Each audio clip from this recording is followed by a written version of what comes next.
You know those moments where you think, I wish I would have learned this in school? Those are the topics that we love to talk about. Join me each week as I interview experts sharing their strategies for solving problems that us young adults will face throughout our 20s and 30s. So what are you waiting for? If you want new episodes about adulting advice every Monday, hit that follow button.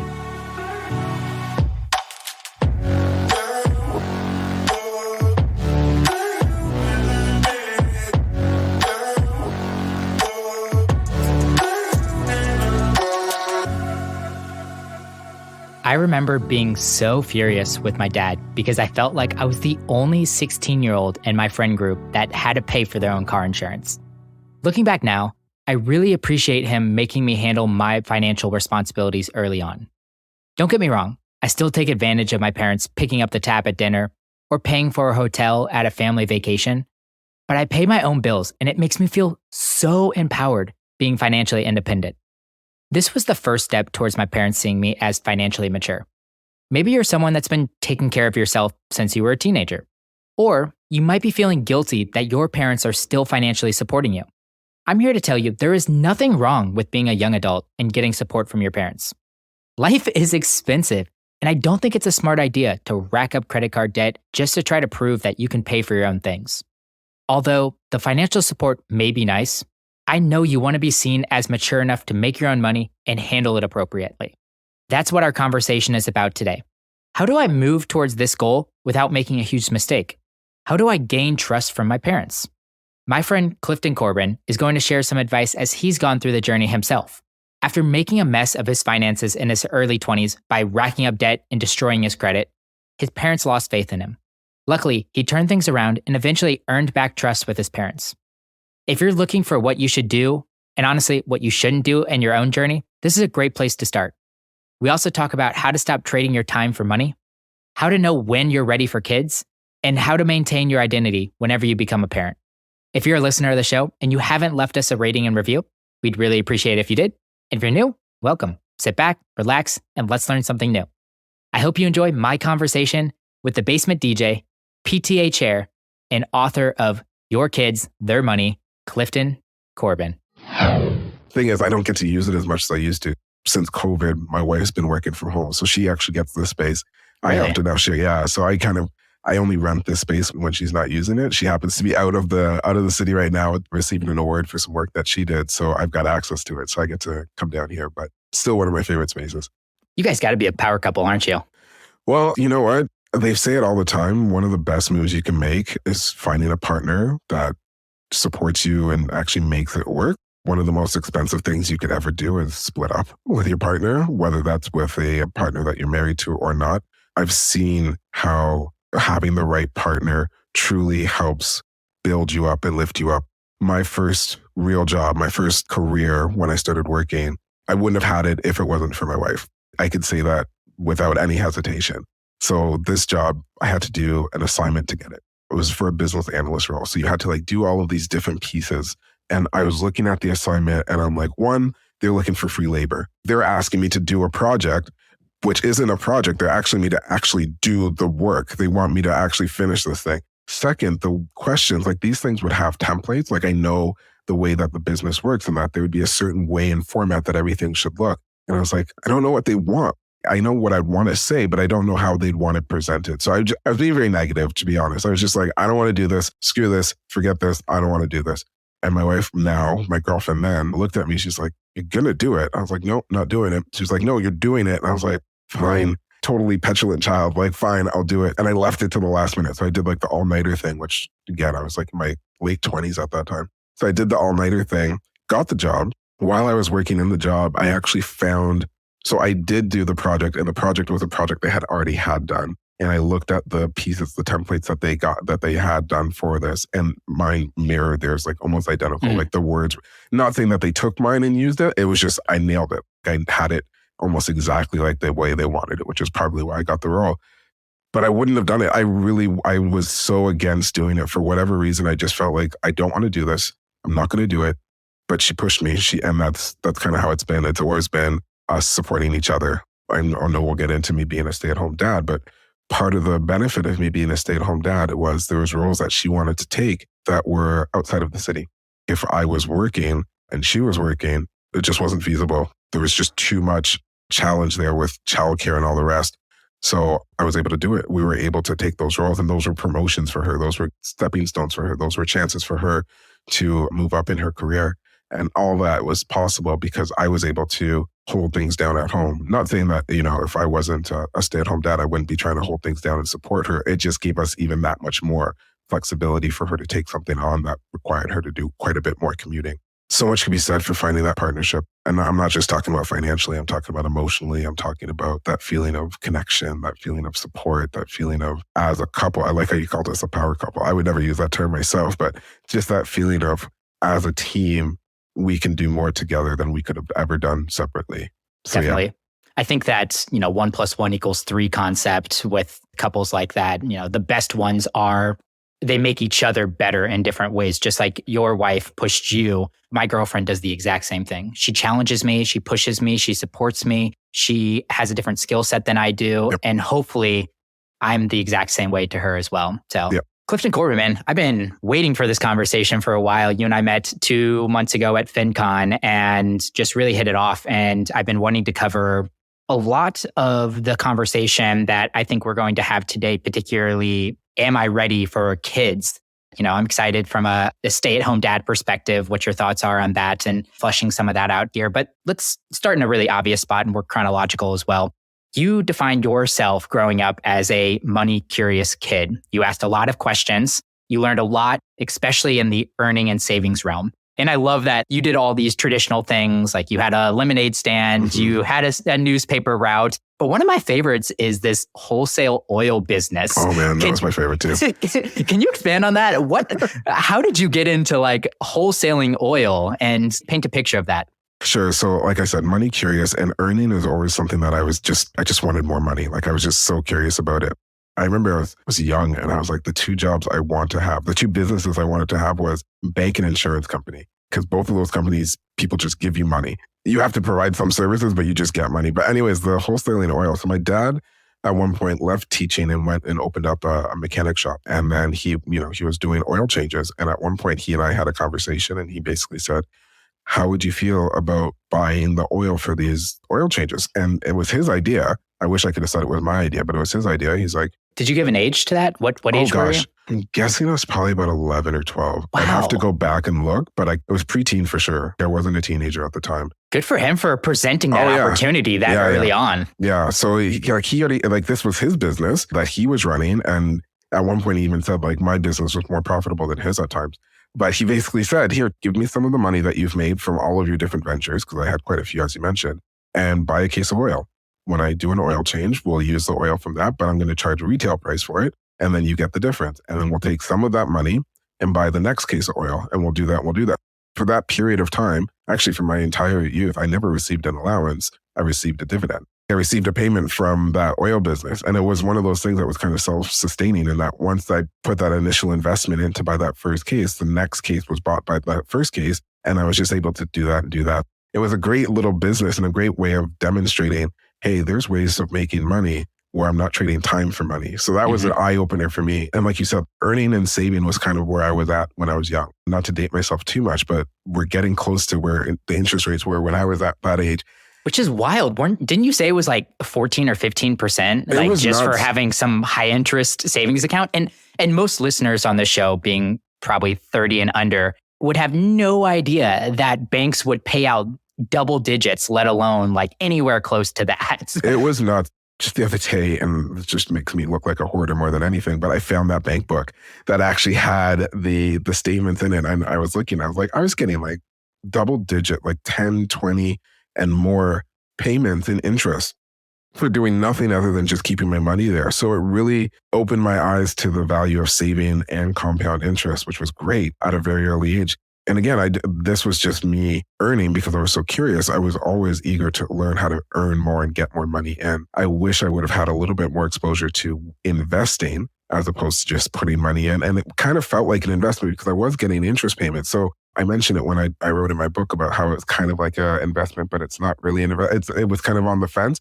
I wish at the time I would have had, a mentor come up to me and be like, well, here's what else you could do to, maybe even bump that up a little bit more or diversify what you have. Because at the time, I think I might have bought maybe a GIC or something.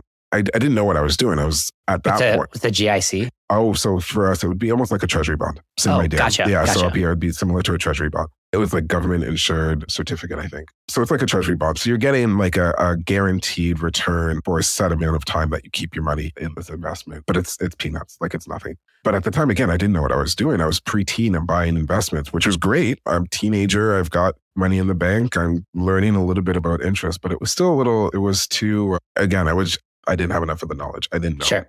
Yeah. It sounds like actually your parents set you up really well. And of course, I mean, this is the whole premise of your book too. You're going to have blind spots and it's going to be hard to teach everything, especially around the concepts of money. I mean, of course, earning and savings, but then you mentioned investing and also debt. And we're going to get into that story here in a minute as well. But there are some even more macro concepts that are hard to teach, like risk. Like that is just, where do you even start with something like that? But I do believe that your parents set you up pretty well looking back at some of it. And if you're probably bell curving it, you're definitely on the plus side of, oh, for sure, of financial literacy with parents. And that's actually really cool seeing where your parents came from. You're a first generation Canadian. They were immigrants that came to Canada.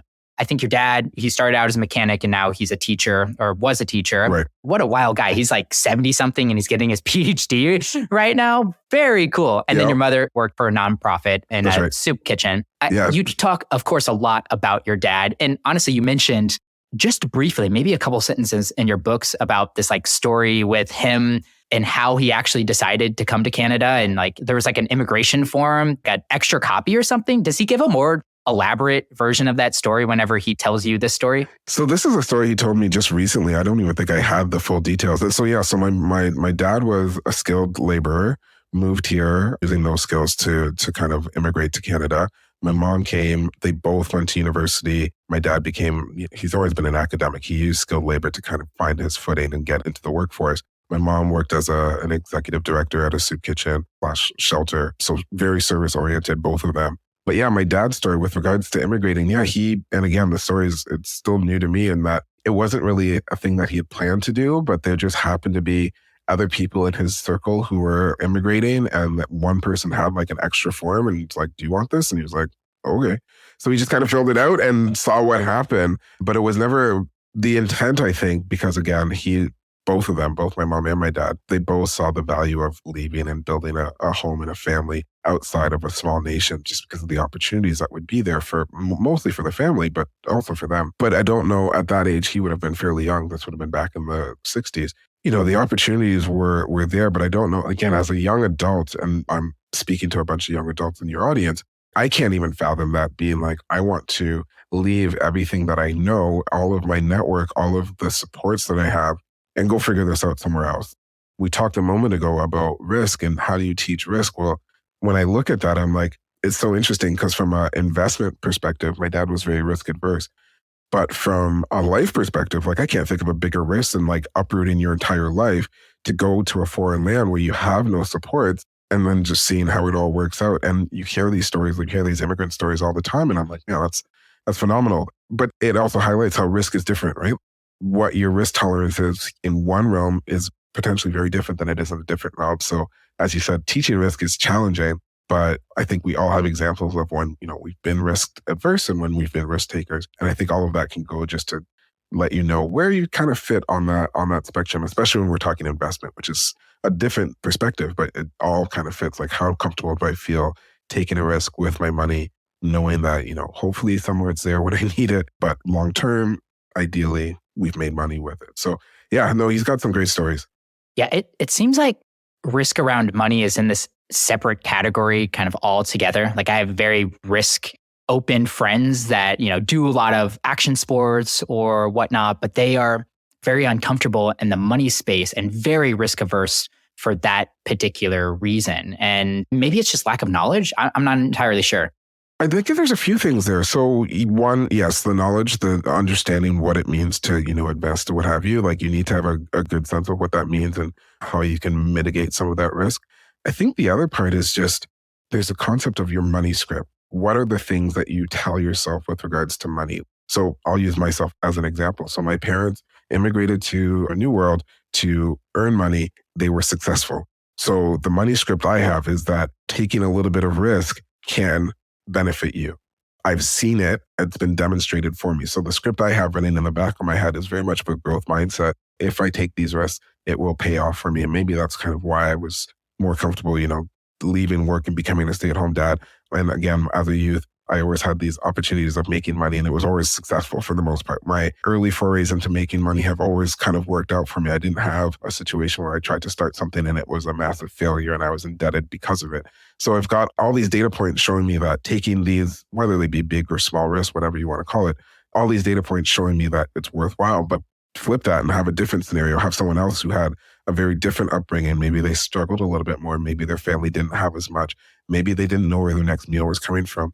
It's going to be a lot harder for them to say, I'm going to take some of this money that I've worked so hard for and invest it. And that's kind of where my dad was. I think both my parents were with regards to investing money, in that they came from little. So then to take what they've already earned and then risk it, they weren't keen on that. Now, they did do a lot of real estate investing because there's a tangible asset there and they could see it, they own it, they have it, they could take advantage of it. So what you tell yourself and how you frame everything has a lot to do with where you will be on that risk spectrum.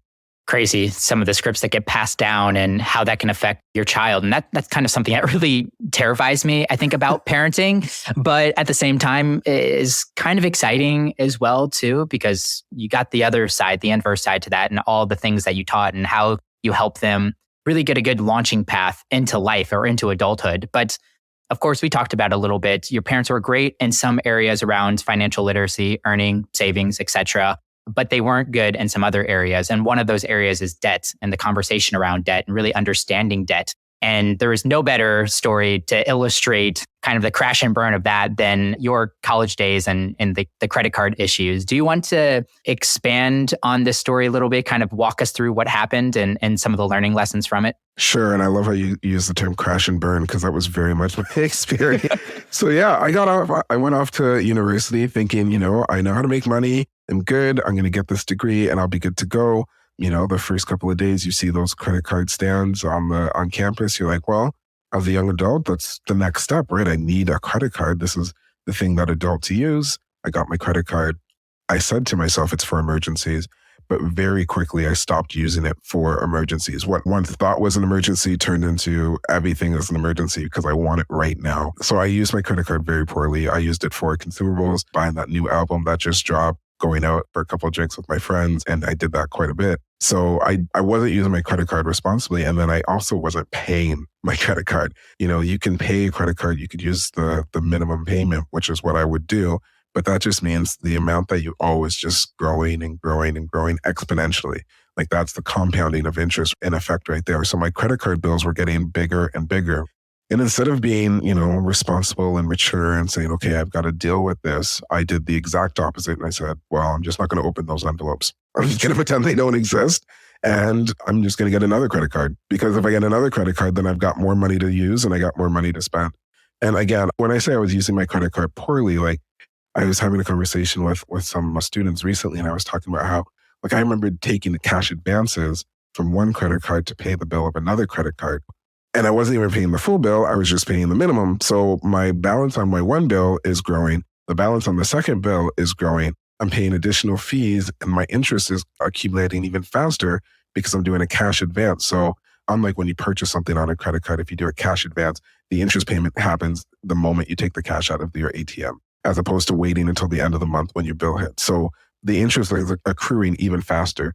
When you say crash and burn, like I said, it was terrible. Like the bills it spiraled, went to collections. And I think that's when things got bad. Surprisingly, it wasn't when I had access to the credit card. It's when the card went to collections. So at this point, I'm out of university. I graduated. Hooray. I'm now trying to find a job. I get a job. This is shortly after the tech bubble burst. So it's not the best job. I end up doing call-in tech support for computer tech support, because it's kind of just a fallback skill that I have. So I'm doing tech support, but now I've got collection agencies calling me. I'm doing tech support where you can call in, and a collection agency got my number. I can't avoid a phone call if I'm doing help desk work, tech support. So I'm getting calls from a collection agent while I'm working, telling them that I'm trying to work to pay off this bill, but you calling me is jeopardizing my work. totally illegal. You can't do this, but they did it anyways. They started threatening they're going to tell my employer how I'm a deadbeat. They're going to start calling everyone I know and tell them what's happening. They're threatening me on the phone while I'm at work trying to pay off my bills.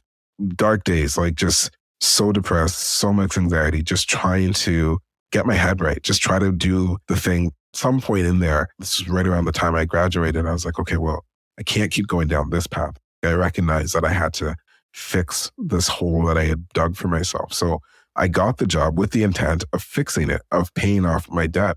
But it wasn't so much that it wasn't easy. It was just a dark place.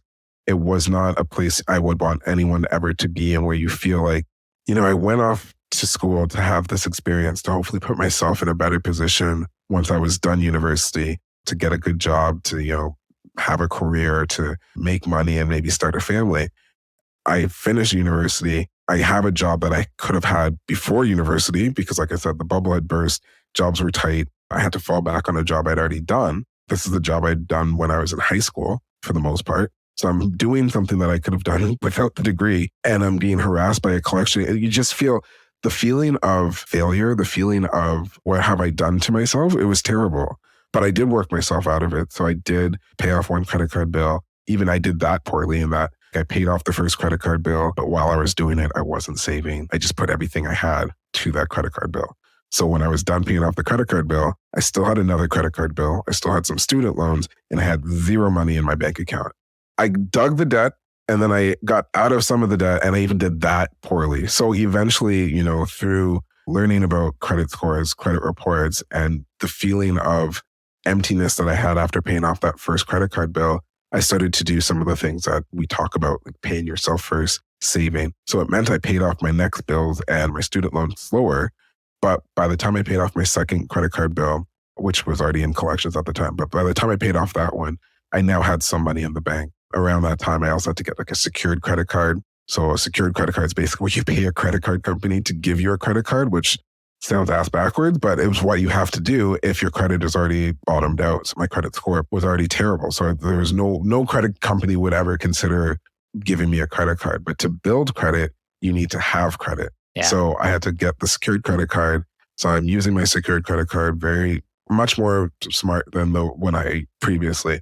But as I'm working, I'm saving a little bit. I'm building up that little, savings account, and I'm paying off my credit card bills. So it was painful in that, like I said, before I went off to school, I had a savings account, I had money in the bank. I had enough skills to earn. I finished university with more skills, yes, but I'm working the same job and I've got debt.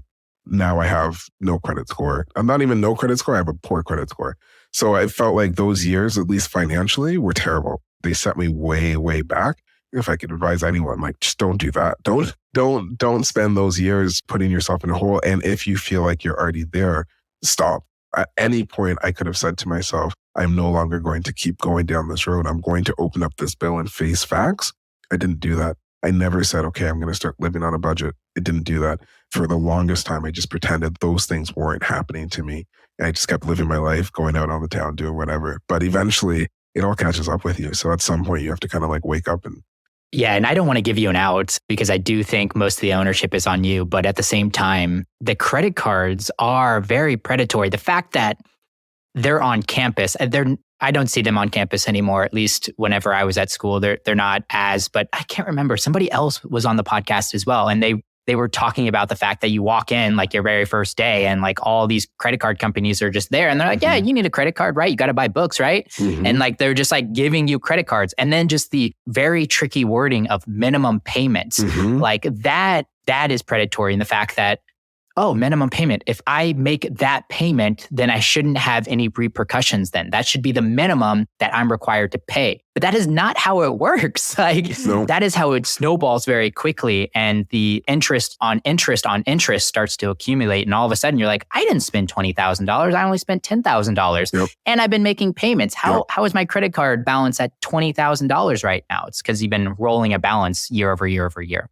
Compound interest is one piece of financial knowledge that I feel like it's so interesting. It's so hard to comprehend exponential growth. It happens, but we don't see it. You hear that riddle sometimes, like if a lily pad's doubling every day after a month, when will it have filled the half of the pond? And it's like one day before the end of the month. it's hard to see and understand exponential growth. But that's what can help you if you can use it to your advantage. But it very easily, especially with a credit card, because the other thing about the credit card is I don't think it was until, I was done with all of my credit card woes that I really looked back and said, okay, so a credit card is a short-term loan. No one ever explained it to me in that way. And whether they did or they didn't, to your point, like I don't think I deserve an out, but I didn't have anyone come up to me and say, hey, listen, this is what will happen to you if you don't pay this back. This is what your credit card score will do to you or for you in the future, whether it's buying a house, buying a car, starting a business, even employment. Some employment will look at your credit score. So no one at no point, and I say it's crazy, like someone will give you thousands of dollars in loans without ever walking you through what it means if you don't manage that responsibly.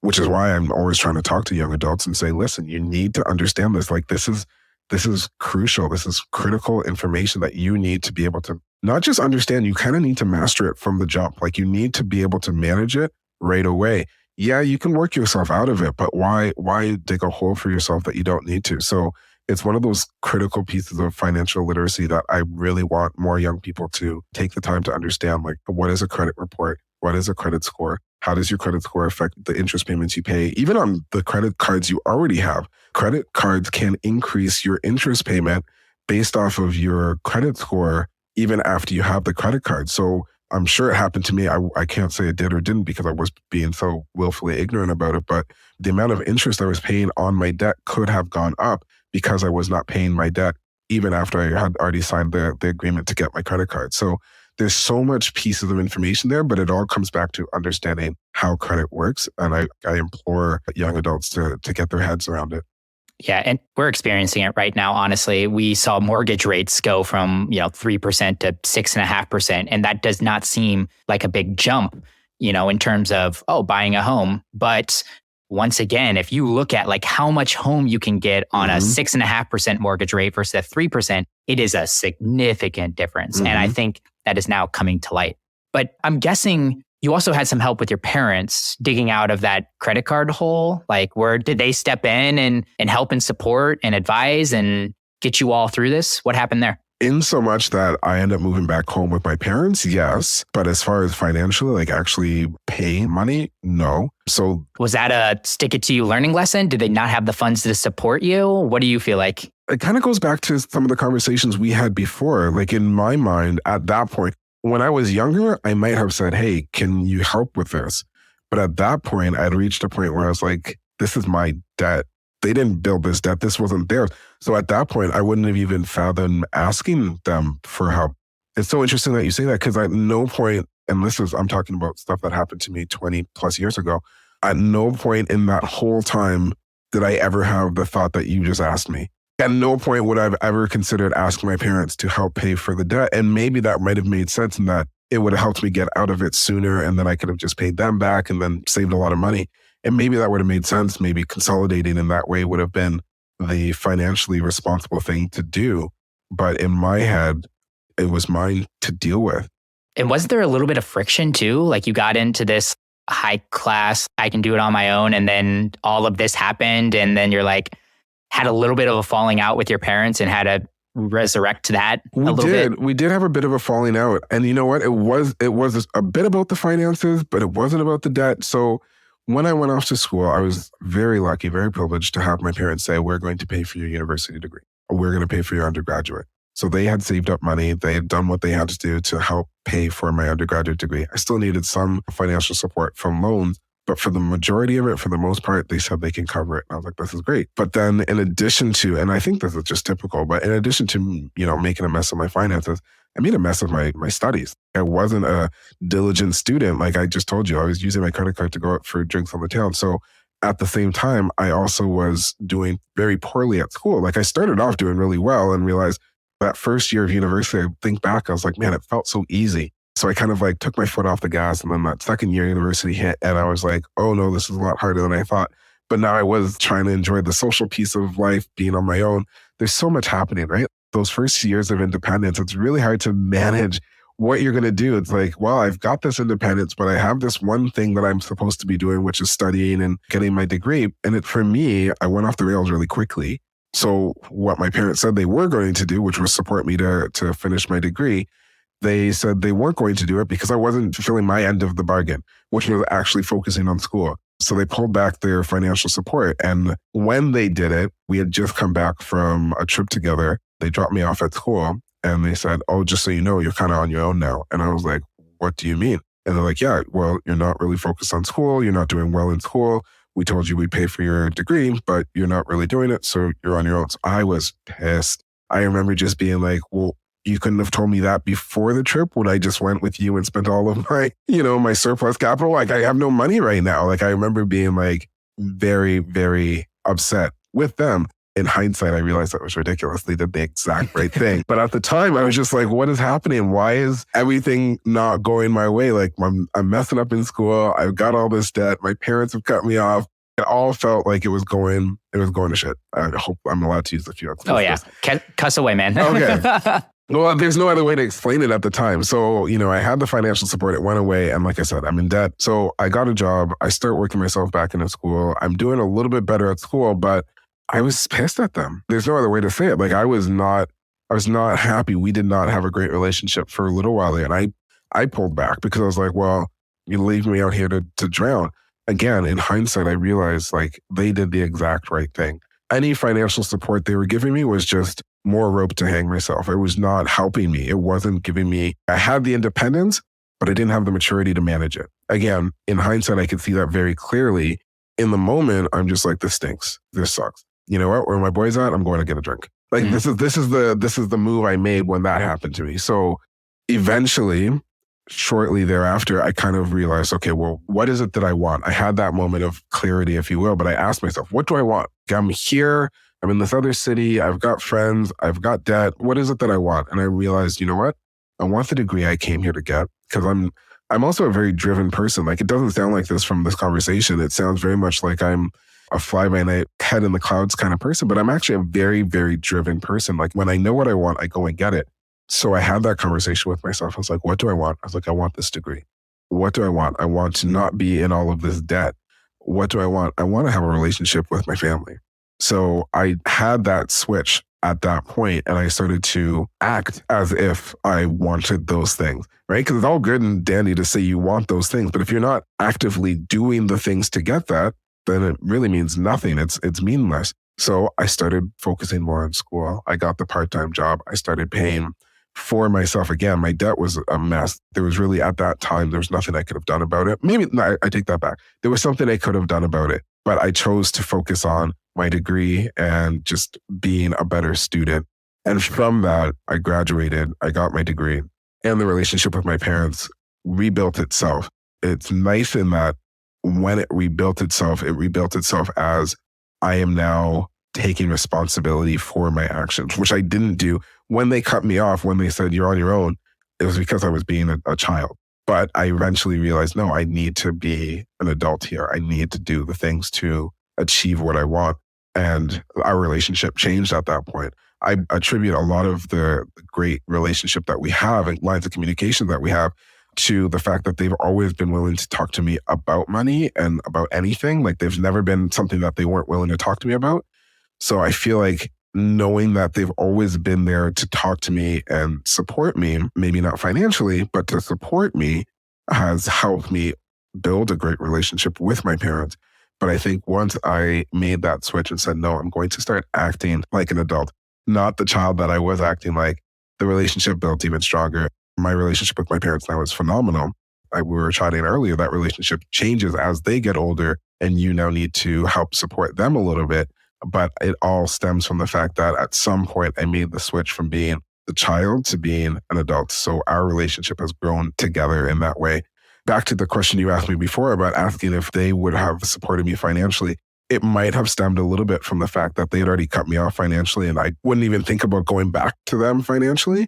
But I think it also is just the fact that at that point, I realized this was the debt that I made. To ask my parents to pay for the drinks that I had while I was in university didn't make sense. That's on you. Yeah, no, it's 100% on me. All of it. I take the blame for all of it. Like I said, The conversations I had with my parents when we were younger might have been about earning and saving, but it was on me to learn about the debt and managing debt and credit scores and what have you. So I take it all.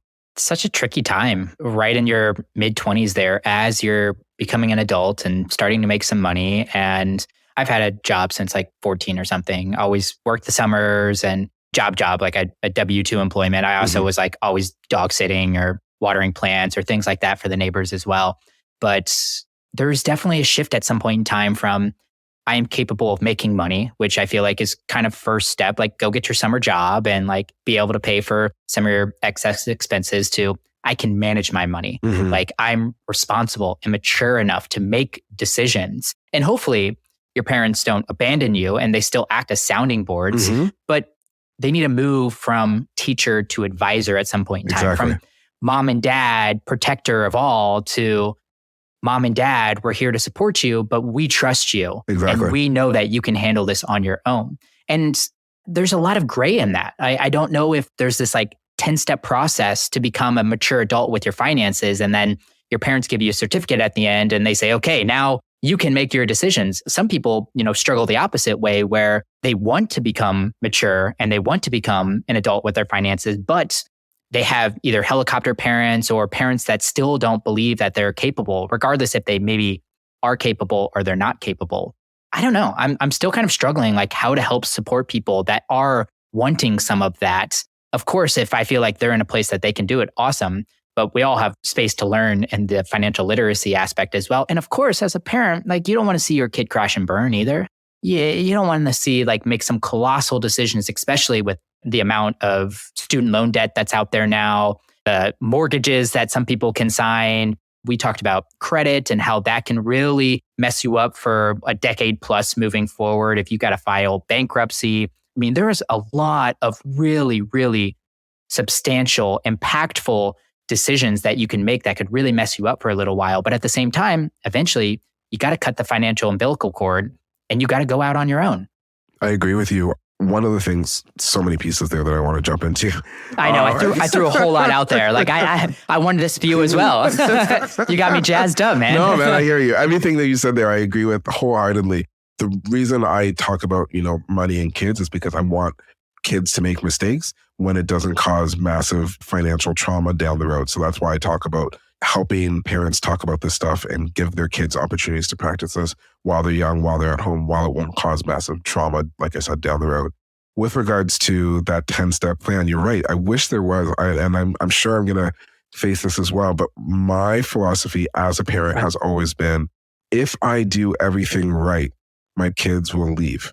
Which is a weird way to look at it, but that's the way I see it, right? Like if I do everything right, my kids will leave and they'll be able to be on their own, independent, making their own money, making their own mistakes, and hopefully coming to me for support, but not to bail them out. You mentioned, you don't want to see your kids crash and burn, or like you want to see them succeed. You don't want to see them fail.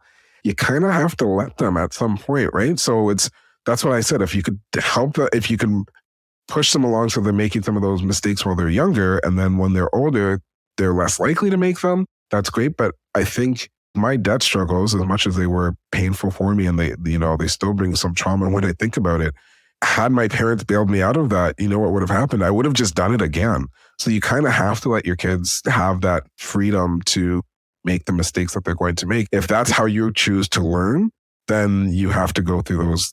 Hopefully you can learn without that. Hopefully people listen to your podcast and find other resources so that they're not using financial mistakes as their means of learning. You don't need to do a trial and error to figure out how to manage your money effectively. That doesn't need to be the way. But if you choose that way, having someone come and bail you out isn't giving you the chance to learn, right? You need to do it on your own to figure it out. What I like to see and what I've experienced, and again, this is only my experience, I don't know if it'll happen for anyone else, and I outlined it when we were speaking previously, it was once I started to act in a way that showed and demonstrated my maturity, the relationship changed. It wasn't until I acted as a mature adult that the relationship changed from student teacher to not even student advisor, but to peers. We were on the same level because when you asked, would I have asked my parents to bail me out? Would I have asked you to bail me out? Like, no, I would not ask my peer to bail me out of the situation. Would I ask them, hey, what's the best way for me to sort this out, sure, I would come to you for advice, just as I hope you'd be able to come to me for advice. So that relationship changed because my actions changed. I think had I asked them to bail me out, it would have been, the reason it was so foreign for me is because it would have meant I was changing the relationship back to student teacher. And I didn't want to go back that way. And I think by showing that, no, this is mine to deal with, I showed, no, we're at a different place in our relationship. And I think it's so critical. I've seen it with other families where that doesn't happen. And it causes problems, especially down the road, especially when you start talking about, and I know we're getting further into the future, but when we start talking about estate planning with our parents, that was something that was, I remember, and again, I've said I've got a great relationship with my parents. And at one point, within the last few years, I went to my parents and I was like, where's your will? I just asked them, I was like, where's your will? I'm like, well, we don't have one. I was like, okay. No, it wasn't even so much that they didn't have one. They had a will, but it had my one grandmother who's since passed in it. And my sister and I, who are my parents' only children, were not born. So the will that they had was done sometime back in the early 70s. And I was like, this isn't good. And it wasn't even, and I didn't ask them with the intent of, hey, I want your inheritance. It was, hey, I want to make sure that all of the pieces are in place so that you can age the way you want. I came with it, and I'm very much, I'm trying to love and support you to get what you want in your later years. That conversation could not have happened in the way it happened had we not changed the relationship, because I've seen that same type of conversation occur where the relationship has not changed and it's still very much teacher-student, parent-child. There's just a lot of friction there because the parent bristles thinking, well, why are you asking me this? What are you trying to get from me? Like the relationship hadn't matured enough for that conversation to occur. And that's why it's so important that this conversation, this maturity eventually happens. This relationship changes from that to that pure where we're on the same level. So when I have a conversation about how you want to age and who's your power of attorney and all of these conversations that we may have to have with our parents, you want to make sure that your parent realizes where you're coming from. They're not looking at you as like, why would this child be asking me these questions? They're like, oh, this person who loves and cares about me is asking me because they need to know that I am going to be taken care of in my later years. So there's so much need for that maturity to happen. And that's just the relationship piece. There's just other advantages. I know we're going to talk about having kids, but if you have a child, just coming up with a scenario here, if any of my parents or any of the grandparents are listening, I'm not talking specifically about anyone, but if you have a child and your parents are watching them, they need to know that you are the authority in that relationship. Even if the grandparent is watching them, you are still the authority in this parent-child relationship. There will be friction there if you have not reached a relationship maturity with that parent, now grandparent, right? They need to understand that that's how this whole thing works. So there's other reasons why you need to get to that point. But I wish I had the answer, but the only thing that's worked for me was demonstrating that I'm at that point of maturity where I'm showing, I'm not saying, I'm showing, hey, listen, I'm managing my money responsibly. I'm going to go and find a place to live on my own or whatever it is. It's that demonstration of maturity. And to do that, you now need to then seek the resources to make sure you're able to act responsibly with your money, with your career, with your relationship. Hi there, podcast listeners. This is Kyle with the Struggle is Real team. You know, the better looking of the Peters boys. One big favor to ask. Please take a moment and give us a 5-star review. Justin is an incredible host, and he's bringing so much value to the self-development space. We want to help young professionals figure out this whole adulting thing, and by leaving us a rating, you can help us do it. Thank you. You're the reason that we continue to do what we do. Now, back to the show. Well, Clifton, I like a lot of this in this conversation. Of course, I think this is really helpful. And we've gotten through kind of your young adult age. And then there's this part of your life where you decided to be a parent. And it seems like it's probably one of the most joyful aspects or titles that you carry, like being a father. And I'm guessing some of that has to do with your dad. You talk about your dad a lot in the book. And I could tell from afar that you idolize him and that you probably were always thinking about being a dad. You wanted to be the same kind of person your dad was to you, to your son and daughter as well. And I'm only saying that from perspective as well. I watched Cheaper by the Dozen at 12 or 13 years old. And that's when it clicked with me. I was like, I want to be a dad. That was the first time for me where I was like, that is something I can be. And of course, I've gone through my stints of professional sports player. I wanted to be all kinds of different things in my life, but I've never wavered from wanting to be a dad since watching that movie. And I'm really, really excited about it. But something I am often thinking about, and I'm hearing my friends as well, is this kind of question is like, how do I know when I'm ready to be a parent? Like it is like, I'm like, yeah, I want to be a parent, but like, I'm not ready right now. That it just seems overwhelming in a sense. So can you talk me through or walk me through a little bit of like your feelings whenever you were deciding to become a parent? Like, did you get this like Ready Player One? Like, all right, I'm now ready to be a parent. Let's make it happen. What happened? So I think I'm similar to you in that regard. Like I've always wanted to be a parent. Like again, you're right. I do idolize my dad. I love my mom. They gave so much love and care. And I've always wanted to like pay it forward or pass it on to the next generation. So I hate even telling this story, but the first time I went out with my now wife, it was just a birthday thing. We were just having like drinks. It was just the two of us. And I think I mentioned to her at the time, like, I want to be a dad. And I don't advise anyone start talking about being a parent when it wasn't officially a date. We were just having drinks. I think she was already dating. You weren't even on date number one? We weren't even on date number one. I think she was actually seeing someone at the time. So I really, it was obvious that we had a connection because I opened up pretty quickly. But I did mention on that first outing that like a dad was something that was pretty front and center for me. Oh gosh, I'm not going to tell anyone when they're ready. My wife and I, we thankfully, and I look back now and I like I said, thankfully, we had a couple of years before we even started trying to have kids. And I won't lie, those years anchor us now that we have kids. Like we can look back on those years and be like, thank goodness. Like as much as I love my kids and I love my kids, it's hard. I won't pretend that it's not. It's a lot of work. I was saying the other day, like I can't believe how much of my mental space goes into trying to figure out what's going on in their mental space. Like it's just, you see the multi-billionaires and you're like, there's a reason they don't have kids. It's because they just focused on them and you can't, like your mindset changes. And I think it changes for the better and that you're now focused on other people. I think part of the reason why I focus so much on not just my kids, but on kids in general is because I'm a parent. I have relationships with my friends' kids and I have like the nieces and the nephews. And I realize and I recognize how much good you can put into the world by supporting that next generation. So you're right. For me, it's been from early days. I've known I wanted to have my own kids. As far as when my wife and I were ready, we just kind of knew. I wish I had some more profound thing to say here. That's what everyone says, though. I feel like it was like at one point we were happy doing our own thing and enjoying it and feeling like we were on top of the world. Like we had 2 incomes, we were living downtown, we had all of the advantages of young professionals. And then at one point we're like, do you want to do the next thing? Do you want to try something different? I think we just hit a point where we're just ready to give more of ourselves to something else. So there was no light bulb. I know, my wife and I, we joke, we make all of our big life decisions while we're in the ocean. And I remember we were in the ocean talking about, so when we get back from this trip, I think we're in Okinawa, Japan. And we're like, when we get back, I think it's time. And we're like, yeah, I think it's time.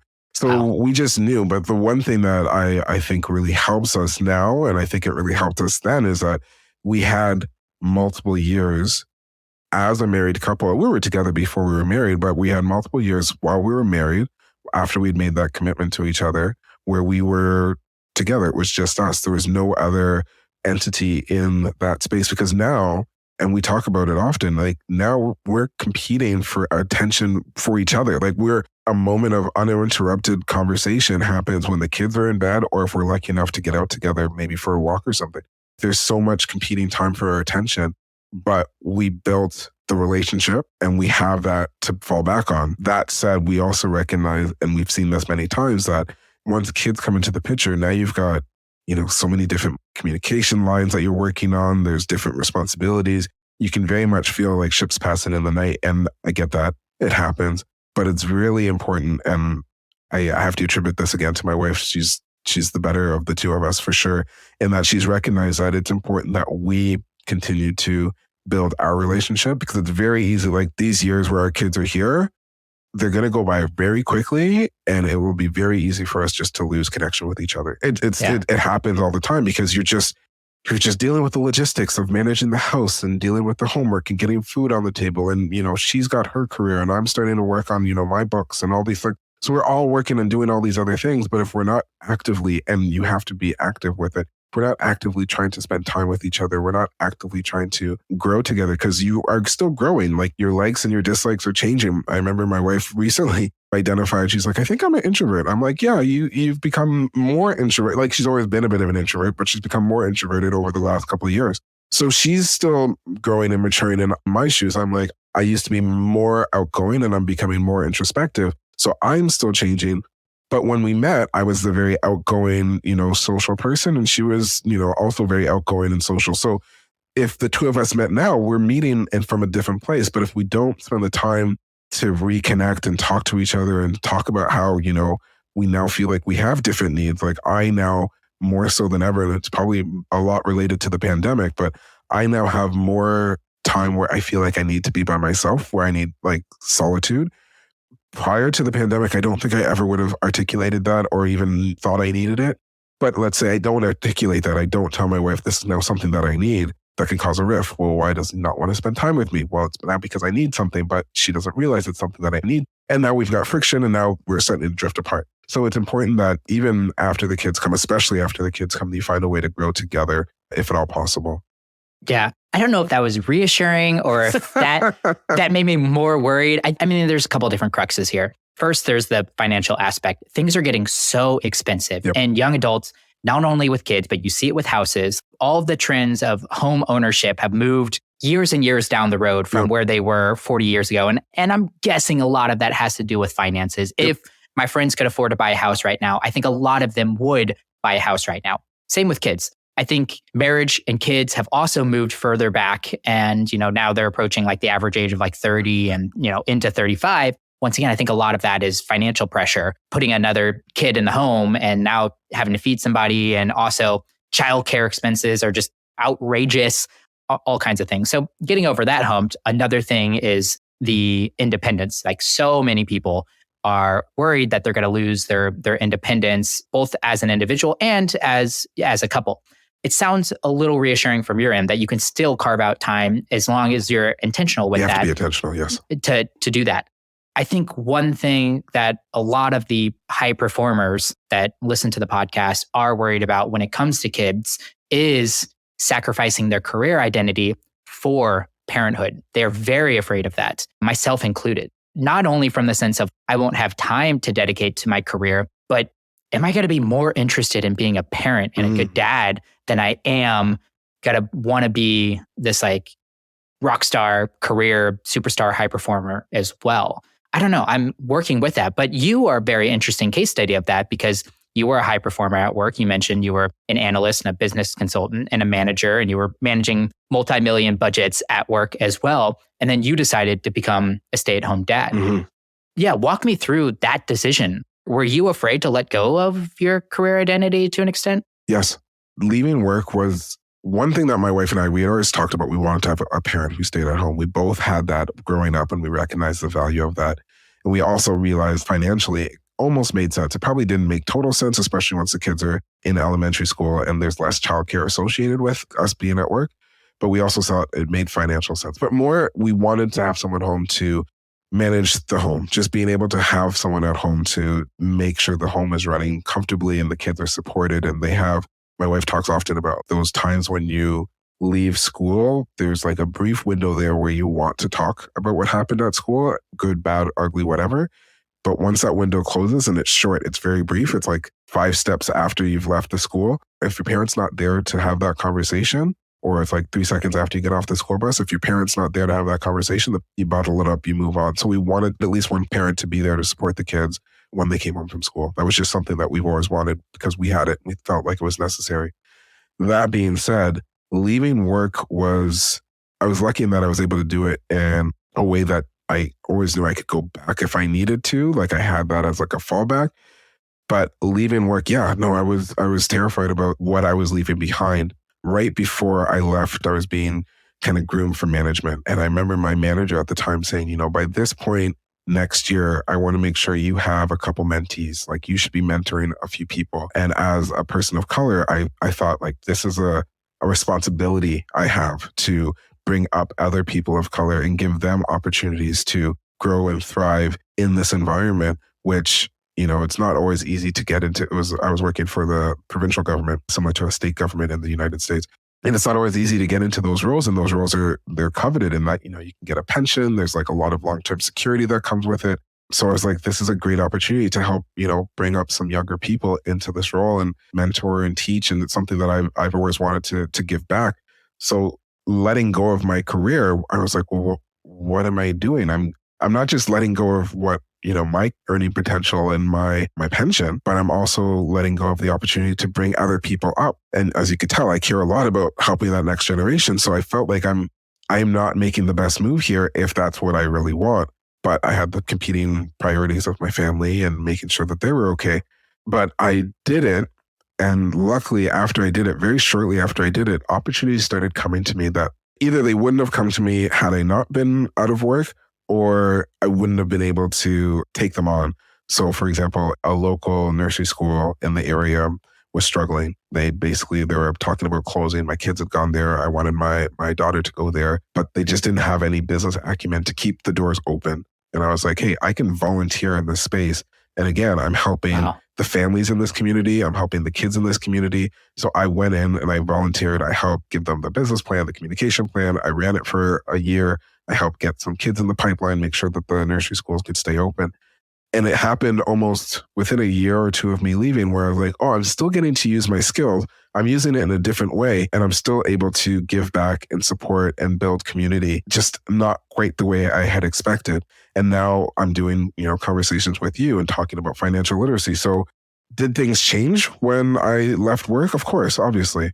Has my desire and drive to give back and support and use all of the skills that I've built over the last couple of years gone away? No, the opportunities are there. They're still there. They're actually, I find them even more rewarding in that, I've got more autonomy and agency to do it in a way that I feel gives the most impact, probably more impact than I would have been able to do it in the organization that I was in. So things changed for sure, but not necessarily for the worse. Some of it was for better. I won't pretend that having the kids didn't take my attention away from work. There was a couple of years there. I remember my wife and I looking at each other when my daughter was probably 4 years old, and we're like, I think we're out of it now. I think we're out of the fog. Because it's like at least, I don't know how many years that would add up to, but we just felt like we have no idea what happened. Like those years are just gone. Like they don't exist to us. We don't know what happened. They're gone. They're into the abyss. Are you talking like, I think your son is 10, your daughter's 8. Yes. So the year leading up to probably the birth of your son, and then the subsequent 4 years for your daughter. 6 years. Yeah, this like 6 year span There's of a just 6 year like window.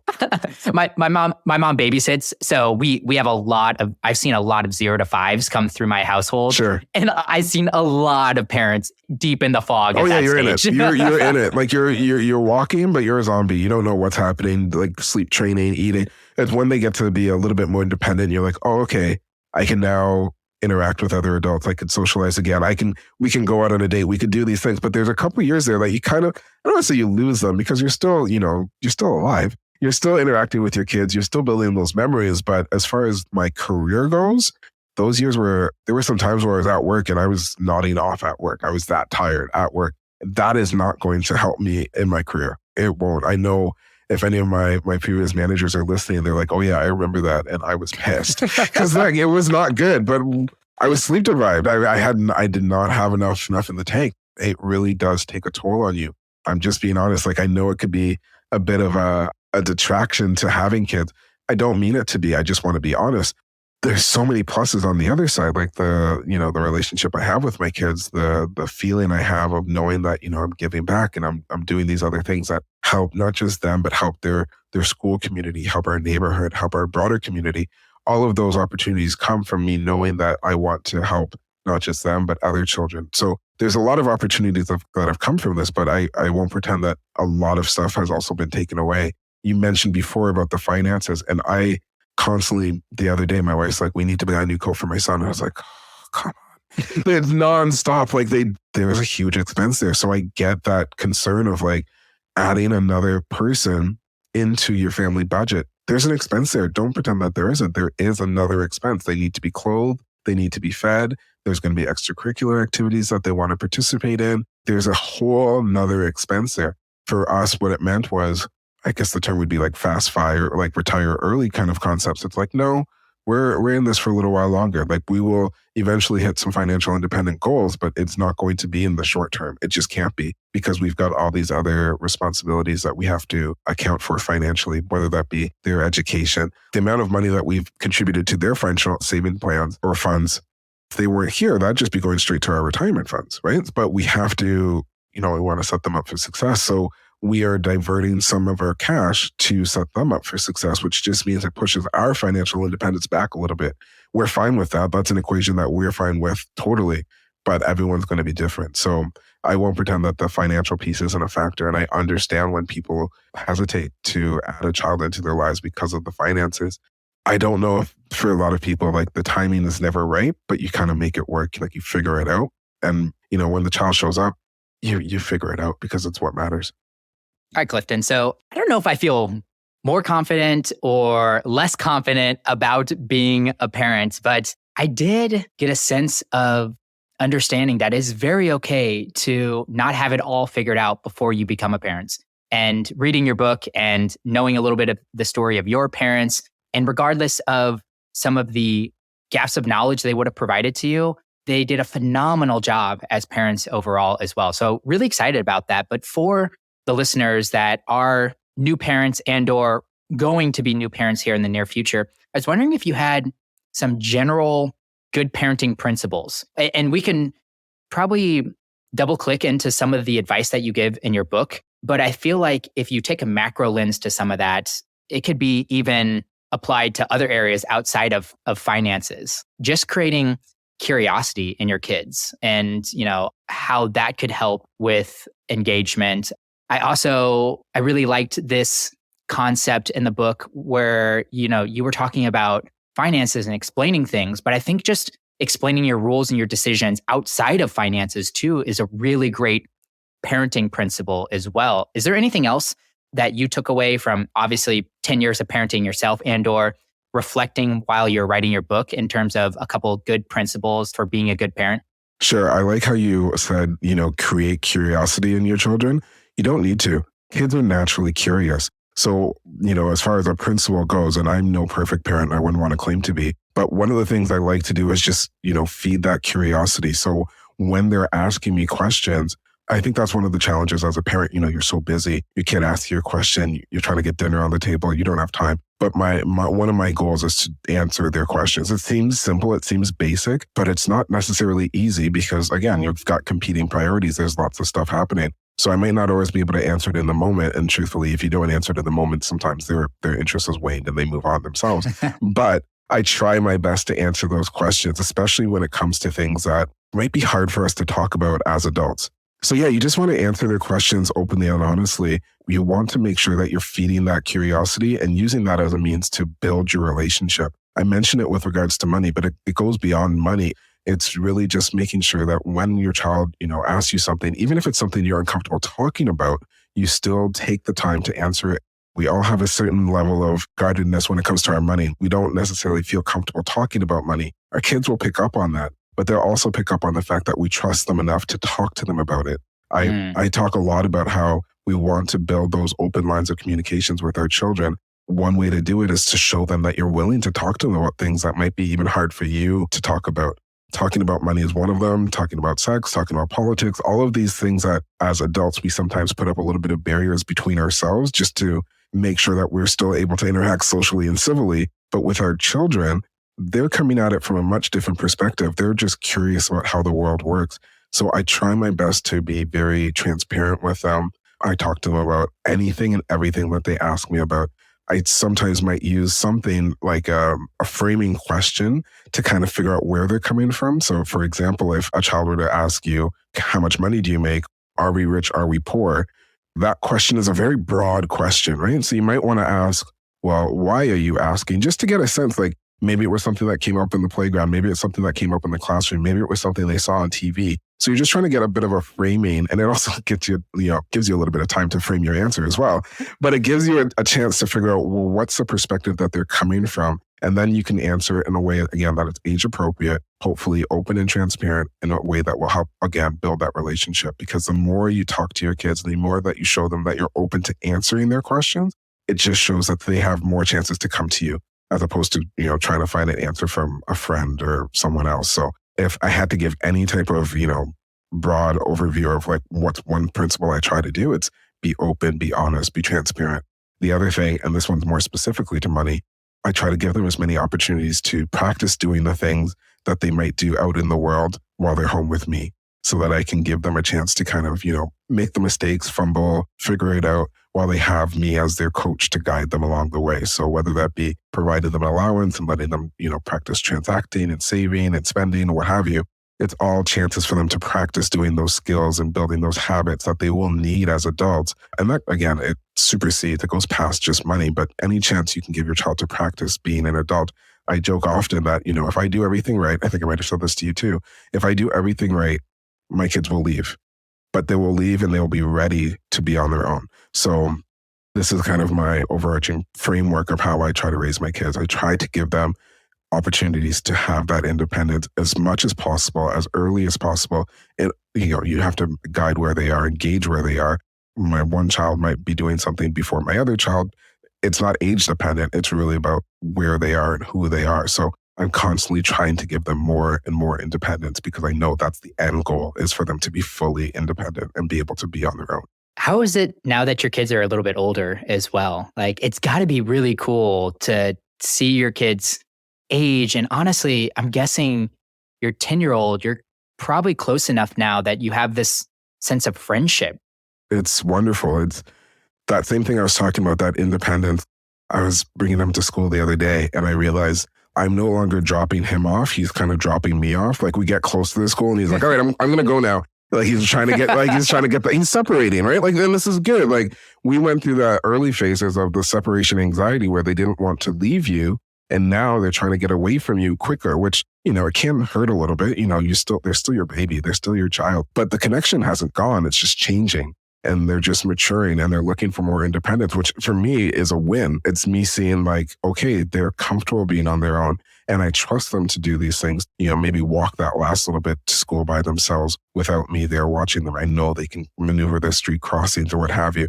I'm seeing the independence. And then it's the other part is, like you said, the friendship's there as well. I'm still their parent. I will always be their parent. And right now my son's 10. So I'm parent first before I'm, friend or anything. Yeah. But there's times where it's like, hey, he will engage me to play a game in a way that I want to play as well. Like, that's fun. When they're younger, sometimes the gameplay, it's like, I don't want to do that. But now it's like, oh, you want to play this board game that I actually really like? Yeah, let's pull it out. Let's do this. So yeah, the relationship, it changes. And that's just the nature. Like we talked about that earlier with my wife and myself. Our relationships change as we change, but that doesn't mean they have to get more separated. You can still get together. How's the book editing process going? Because isn't your son involved in that while you're revising it? Yeah, so my second book is a revision of The Richest Man in Babylon, and it came about because I tried reading it to him. So it's one of my favorite books of all time. I love this book. I think one of your previous guests mentioned it as well. Yeah, that's Mason Burchett, I think episode 71. He's a big fan of the book. It's a phenomenal book, and I think the reason people like it so much is because it's very easy to consume, and it's not lessons. It's not like, do this, do that, do that. It's more, here's a story, here's how it worked in my life, but it's written in a way that's fun. The only challenge was when I tried reading it to my son, because it was written almost 100 years ago, his eyes just glazed over and he's like, I don't understand what you're saying. So I was like, okay, the book is now in the public domain. I was like, we can rewrite it. So I would read a couple lines to him. I would look at him and I'm like, do you understand what I just said? And he'd be like, nope. So I'd rewrite it and read it back to him. And I was like, do you understand what that is? He's like, oh yeah, no, I get it. I'm supposed to save some of the money that I get before I go out and spend anything. I was like, we've got it. We're winning here. So I did that throughout the whole book. The other pieces of it is that I wanted to make it a lot more inclusive. The original version was, I don't know if you had a chance to read it yourself, but the original version, like every pronoun is a he, him. And I want, as much as I wrote it with my son, I want it to be a book that I will also be able to read with my daughter. And I want her to be able to see herself in it. And I didn't want it just to be like the spouses are the female characters. I wanted some main characters who also hold and contain some of that wisdom that we're trying to share with everyone to be female characters. So yeah, we wrote the book together. I'm hoping to release it in the next couple of weeks. And he's super excited because his name's going to be on the cover. So after seeing my first book come out and seeing my kids have been my biggest promoters, my daughter's, she's in the school being like, my dad's an author. She is my best PR person by Wow. far. So he's super excited to have his name on the cover. And my daughter and I have already talked about how we'll be working on something together too. Are you guys splitting the revenue that comes out of it too? Well, yes, but he doesn't realize it. So part of it will just go straight into his education fund. So Cool. yes, but he won't actually be able to see those proceeds for a couple of years, but he will be getting some of it for sure. That's cool. Full circle moment with you and your dad in the oil shop, and now you guys get to work on a project together as well too. Yeah. So he'll be getting some royalty payments, and that's the other part of it. And it's just, and again, I think it was that same conversation where it's about building that legacy, right? Like these are things that I could leave behind that I don't know how many 10 cent, 50 cent payments my grandkids are going to get. But if they get one, if I'm able to give them one royalty payment, then that's a win. Again, that's another win in my book. So I like these ideas of building some IP that they can have and add that to the estate that I'll be leaving behind. Yeah, man, between sports practice and parent-teacher conferences and things like that, you've still found a way to go out and write a book as well. Richest Man in Babylon as the revised to this, but also your own self-titled book, Your Kids, Their Money. Tell me a little bit about the book. If someone picked it up, either soon-to-be parent or new parents, what can they expect from reading it? Sure. So I've already talked about how in my experience, like I had access to the information on how to save and how to earn, but it was those other pieces that I was missing on wealth creation, insurance, taxation, investing, all of those pieces, and how you can talk to a child about that. So that's the rationale. And that was my why behind why I wrote this book, was to give parents those tools, those tips, the language, how they can talk to their kids about these subjects, how they can teach these concepts to their kids. If they themselves aren't comfortable, understanding or with any of these subjects, this is a way for them to also get comfortable with these subjects and then have some fun activities that they can do with their kids, whether it be, games they can play or other books that they can read to their kids. So it's really a guidebook to help parents teach their kids financial literacy. But as I was mentioning before with The Richest Man in Babylon, no one really wants to read less and less and less. And so I tried to incorporate a lot of my stories into the book as well. You can jump into it. It's like I said, it's a resource book. So you can jump into any section if you're like, my kid's asking me about investing. I don't know what to say. Or they're asking me about credit cards, or I don't know what to talk about. So you can jump into any section. It's kind of a standalone, but at the same time, if you read it from end to end, it's kind of the story arc of my life as well. How I started out really curious about money, some of my debt troubles as well. And then kind of where I am now, where I'm, trying to give back as much as I can and talking about how, there's a need to also include, gratitude and appreciation into our financial literacy education, especially with kids. Yeah. And it's a sneaky book as a adult as well. I definitely picked up some things about personal finance reading it through. Of course, I was like looking at it from the lens of being a parent and teaching my kid, but then I was like, oh, that was a great breakdown. Like when you're breaking down credit cards earlier in our conversation, when you were talking through your story with credit cards as well, but your reframe of looking at it as a loan and everything in that realm. I mean, I really enjoyed the read. The chapters just flew by. I'd be like reading through and I'm like, oh, chapter's done already? What the heck? And then you would grab me and we would start talking about something else. And I was like flipping through, hitting another chapter. Well, that's great. I'm glad to hear you liked it. And I tried to make it that way because again, it's written for parents. I'm a parent. I know we don't have a lot of time. So I tried to make it really condensed. There's no fluff in there. And there's some stuff that I wanted to put in there. And I was like, nope, that doesn't work. That's extra. Throw it on my website or something. But I tried to make it really tight, really succinct. And I really tried to make it so that it's fun to read. Clifton, if somebody resonated with something you said today, they want to reach out, they want to get connected, where's the best place for them to go and learn more about who you are? Sure. So my website, I've got all of my resources on there. I've got worksheets for kids. I've got my blog has lots of the tools and tips that I talk about. So you could find wherever I am if you go to my website, which is cliftoncorbin.com. Awesome. Clifton, my final question for you. If you had the opportunity to teach a 16-week class to a group of graduating college seniors on a topic that isn't normally covered in the classroom, what would you teach and how would you teach it? It would be, how would I teach it? That's a challenge. But the conversation would be about wealth and lifestyle. I want young people to understand that wealth is money that isn't spent. So I picked that up. I don't know if you've read The Psychology of Money, but that's another phenomenal book. And I love how the author puts it, like wealth is money that's not spent.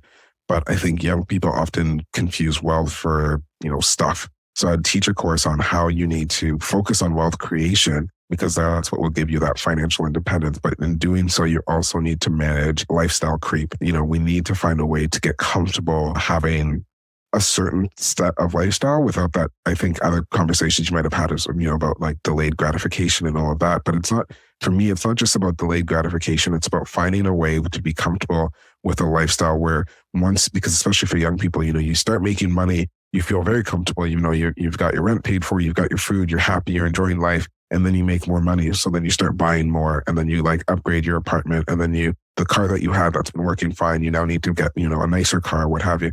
And you increase your spending based on the amount of income you have. And if you can avoid that, and I think, that age group, especially like young adult age group, that cohort, they have so much opportunity, right? Like they've got so much of their career ahead of them.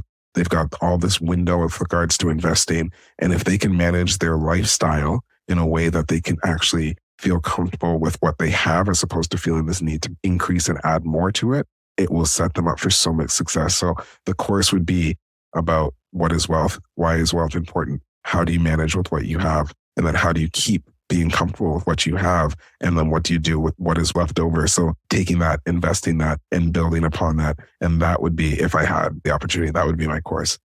I would love to be enrolled in that course. I have no doubt in my mind that you would be a phenomenal professor. Oh, thank you. Once again, Clifton Corbin, folks, author of Your Kids, Their Money, but, more importantly, amazing dad. Clifton, it's been a pleasure, man. Justin, it's been great. Thank you so much for this. And thank you so much for what you're doing. I really appreciate it, because the struggle is real. It is so freaking real, man.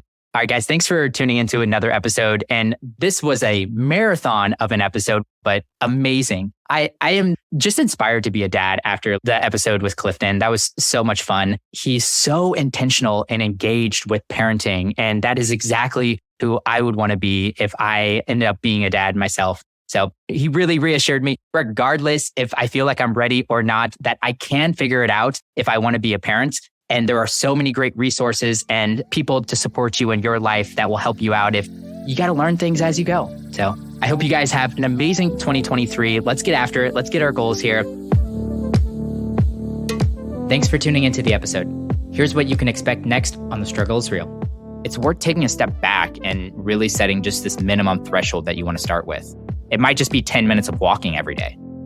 Yeah, that's the key, right? It's just find something that is probably a little bit outside of your super comfort zone, right? You don't want to go out there and just come back and feel rosy. Like you want it to feel like you've actually exerted some effort, because I think that's where it keeps bringing you back, right? It's that feeling of accomplishment. I can keep going in the right direction. Hey, everybody. Thanks for listening. If you like this conversation today, be sure to subscribe so you'll be notified about new episodes. I'm your host, Justin Peters. Thanks for tuning in.